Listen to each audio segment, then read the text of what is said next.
வணக்கம். பக்திக்கு ஒரு எல்லை இருக்கா? அந்த எல்லைய தொட்டு ஏன் அதையும் தாண்டி போன ஒருத்தரோட தியாக கதையத்தான் இன்னைக்கு நாம பார்க்க போறோம். வாங்க, மானக்கஞ்சார நாயனாரோட வியக்க வைக்கிற கதைக்குள்ள போகலாம். கதைக்குள்ள போறதுக்கு முன்னாடி ஒரு நிமிஷம் யோசிச்சு பாருங்களேன். உங்க நம்பிக்கையோட உச்சக்கட்ட சோதனை எதுவா இருக்கும்? அப்படி ஒருத்தரோட நம்பிக்கைய உலுக்கி பார்க்கற ஒரு ஆழமான கதையத்தான் இன்னைக்கு நாம அலச போறோம். சரி வாங்க, முதல்ல நம்ம கதாநாயகரை சந்திப்போம். மானக்கஞ்சார நாயனார். அவரோட உலகம் எப்படி இருந்துச்சு, அவரோட கொள்கைகள் என்னன்னு முதல்ல தெரிஞ்சுக்கலாம். மானக்கஞ்சார நாயனார்னு சொன்னா அவர் ஒன்னும் சாதாரண ஆள் கிடையாதுங்க. சோழ சாம்ராஜ்யத்துல கஞ்சாரூர்னு ஒரு ஊர்ல பரம்பரையா வர்ற சேனாதிபதி பதவியில இருந்தவர். சமூகத்துல அவருக்கு பெரிய மதிப்பும் அதிகாரமும் இருந்துச்சு. ஆனா இது எல்லாத்தையும் விட பெருசா அவர் மனசுல இருந்தது ஒண்ணுதான். அது சிவன் மேல் அவர் வச்சிருந்த அந்த அசைக்க முடியாத பக்தி. சிவபக்தர்னா நாயனாரோட பார்வையில என்ன அர்த்தம் தெரியுமா? சும்மா சிவனை கும்பிடுறது மட்டும் பக்தி இல்ல, சிவனோட அடியார்களுக்கு சேவை செய்யறது தான் உண்மையான பக்தி. அவங்க மனசுல என்ன நினைக்கிறாங்களோ அதை அவங்க கேட்கறதுக்கு முன்னாடியே செஞ்சு கொடுக்கறது தான் அவரோட வழக்கம். இப்படி எல்லா சிறப்பும் இருந்தும் நாயனாரோட மனசுல ஒரு பெரிய கவலை இருந்துட்டே இருந்துச்சு. என்னன்னா, அவருக்கு ரொம்ப நாளா குழந்தை பாக்கியம் இல்ல. இதுதான் கதையோட ஆரம்பத்துல அவரோட வாழ்க்கையில இருந்த ஒரு பெரிய போராட்டம். இப்போ நாயனாரோட வாழ்க்கையில அடுத்த கட்டத்துக்கு போலாம். இங்கதான் அவரோட பெரிய ஆசை ஒன்று நிறைவேற போகுது. அது மட்டும் இல்ல, கதையில முக்கியமான திருப்பங்களும் வரப்போகுது. அவரோட பக்திக்கு பலன் கிடைக்காம போகுமா? வருஷக்கணக்கா அவர் செஞ்ச வழிபாட்டுக்கு பலனா சிவனே அவருக்கு ஒரு மகளை வரமா கொடுத்தாரு.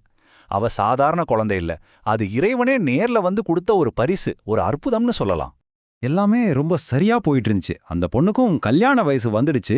அவள மாதிரியே சிவபக்தியில ரொம்ப சிறந்தவரான ஏயர்கோன் கலிக்காமர்னு ஒருத்தருக்கு அவளை கல்யாணம் பண்ணி வைக்க முடிவு பண்ணாங்க. பார்க்கறதுக்கு இது ஒரு தெய்வீக பொருத்தம் மாதிரியே இருந்துச்சு. இப்படியெல்லாம் சந்தோஷமா போயிட்டு இருக்கிற நேரத்துல தான் கதையில ஒரு பெரிய ட்விஸ்ட் வருது. இறைவனோட சோதனை யாருமே எதிர்பார்க்காத ஒரு ரூபத்துல வருது. கல்யாண நாள், வீடு முழுக்க கொண்டாட்டம், சந்தோஷம். அப்படிப்பட்ட சமயத்துல அங்க ஒருத்தர் வர்றாரு. யாருனே தெரியாத ஒரு மர்மமான விருந்தாளி. அவரோட வருகைதான் நடக்க போற பெரிய சம்பவத்துக்கான ஆரம்பம். வந்தவரை பார்த்தா சாதாரண சாமியார் மாதிரி தெரியல. அவர் ஒரு மகா விரதியார். நெத்தி நிறைய திருநீரு, சடமுடியில எலும்பு மாலை, மார்புல போட்டிருந்த பூணூல் கூட மனுஷ முடியால செஞ்சது. அவரோட தோற்றத்தை பார்த்தாலே அவர் இந்த உலகத்தை சேர்ந்தவர் இல்லைன்னு தோணும். ஆமாங்க, மார்வேஷத்துல வந்தது சாட்சாத் அந்த சிவபெருமானே தான். நாயனார் உடனே அந்த துறவியை வரவேற்று தன்னோட மகளுக்கு ஆசீர்வாதம் பண்ண சொல்லி கேட்கிறாரு.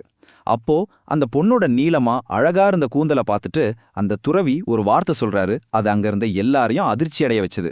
அவர் கேட்ட பஞ்சவடிங்கிறது அவர் போட்டிருந்த அந்த முடிப்பூநூல் தான். யோசிச்சு பாருங்க, ஒரு பொண்ணுக்கு கல்யாணம் அன்னைக்கு அவளோட அழகுக்கே அடையாளமா இருக்கிற கூந்தலை வந்து கேட்கிறாரு. இப்போதான் நாம கதையோட கிளைமேக்ஸ்க்கு வரோம். மானக்கஞ்சார நாயனார் அவரோட வாழ்க்கையிலேயே ரொம்ப கஷ்டமான ஒரு முடிவு எடுக்க வேண்டிய கட்டாயத்துக்கு வராரு. இப்ப நீங்களே சொல்லுங்க, ஒரு பக்கம் செல்லமா வளர்த்த ஒரே பொண்ணோட சந்தோஷம், அவளோட வாழ்க்கை. இன்னொரு பக்கம் சிவனடியார்களுக்கு சேவை செய்யறது தான் நம்ம வாழ்க்கைக்கே அர்த்தம்னு நம்புற கொள்கை. இதுல அவர் எதை தேர்ந்தெடுத்திருப்பாரு? நாயனார் ஒரு செகண்ட் கூட யோசிக்கல. மாப்பிள்ளை என்ன நினைப்பாரு, நம்ம பொண்ணோட வாழ்க்கை என்ன ஆகும், இத பத்தியெல்லாம் அவருக்கு எந்த கவலையும் இல்ல. சிவனடியார் கேட்டுட்டாரு, கொடுக்க வேண்டியதை நம்ம கடமை, அவ்வளவுதான். அடுத்த நிமிஷமே கத்தி எடுத்தார், பொண்ணோட கூந்தலை வெட்டினார், அந்த துறவி கையில கொடுத்தார். இதுக்கு பேருதான் உச்சக்கட்ட பக்தி. நினைச்சு கூட பார்க்க முடியாத இந்த தியாகத்துக்கு அப்புறம் என்ன ஆச்சு? வாங்க கதையோட முடிவுக்கு போலாம். அந்த சோதனை எதுக்கு நடந்துச்சு, அதோட விளைவு என்னன்னு இப்ப தெரியும். நாயனார் அந்த கூந்தலை கொடுத்த அடுத்த நொடி அந்த துறவி மாயமா மறைஞ்சிட்டார். அந்த இடத்துல அன்னை பார்வதியோட சேர்ந்து சிவபெருமான் காட்சி கொடுத்தார். நாயனாரோட பக்தியை சோதிக்கத்தான் இந்த நாடகம். அந்த சோதனையில அவர் ஜெயிச்சதால நேரடியா தரிசனம் கொடுத்து அந்த குடும்பத்தையே ஆசிர்வதிச்சார் சிவன். இந்த தெய்வீக சம்பவம் நடந்து முடிஞ்ச உடனே மாப்பிள்ளை ஏர்கோன் கலிக்காமர் அவரோட சொந்தக்காரங்களோட வராரு. நடந்தது எல்லாம் கேள்விப்பட்டு, ஐயோ, சிவனோட தரிசனத்தை பார்க்கற பாக்கியம் நமக்கு கிடைக்காம போச்சேன்னு முதல்ல ரொம்ப வருத்தப்படுறாரு.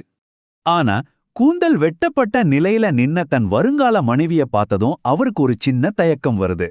ஒரு பக்கம் பார்த்தா இறைவனோட அருளை பெற்ற பொண்ணு, இன்னொரு பக்கம் உலக வழக்கப்படி அவளோட அழகு சிதைஞ்சு போயிருக்கு.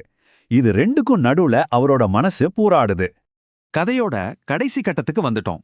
இங்க மனுஷனோட சின்ன தயக்கத்தை கூட போக்குறதுக்காக இறைவன் இன்னொரு அற்புதத்தை செய்ய போறாரு. மாப்பிள்ளையோட மனசுல இருக்கிற அந்த சின்ன தயக்கத்தை கூட சிவன் புரிஞ்சுக்கிட்டார். அவரோட கருணையால ஒரு கடைசி அற்புதத்தை நிகழ்த்தினார். வெட்டப்பட்ட அந்த கூந்தல் அடுத்த நொடியே முன்ன இருந்ததை விட இன்னும் அழகா வளர்ந்துடுச்சு. இந்த அற்புதத்தை பார்த்ததும் மாப்பிள்ளையோட எல்லா தயக்கமும் போயிடுச்சு. நாயனாரோட பக்திக்கு கிடைச்ச இந்த பரிசு அங்க இருந்த எல்லாரையும் சந்தோஷத்துல ஆழ்த்துச்சு. எல்லா தடையும் விலகி அந்த கல்யாணம் ரொம்ப சிறப்பா நடந்து முடிஞ்சது. பக்தி ஜெயிச்சிடுச்சுன்னு அந்த குடும்பமே கொண்டாடுச்சு. சரி, இந்த கதையெல்லாம் கேட்டு முடிச்சதும் நம்ம மனசுல ஒரு பெரிய கேள்வி எழும்புது. நாயனார் செஞ்சது அசைக்க முடியாத பக்தியா, இல்ல எல்லை மீறின ஒரு வெறித்தனமா? உண்மையான நம்பிக்கைக்கும் கண்மூடித்தனமான பக்திக்கும் நடுவுல இருக்கிற அந்த மெல்லிய கோடு எது? இத பத்தி நீங்க என்ன நினைக்கிறீங்க?